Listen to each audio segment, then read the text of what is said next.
So hello mga kasosyo low budget. Eto na nga at nagre-repack na yung inang Reyna. So No! yun na nga at ako'y magtitinda ng kamote.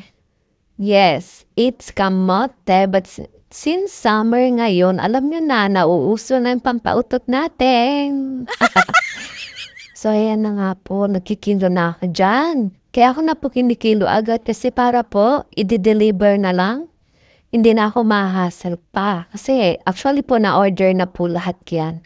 So ang kailangan ko na lang i-repack para ilalagay na lang sa mga bahay-bahay nila. Yes po, ganun na lang po ang strategy natin.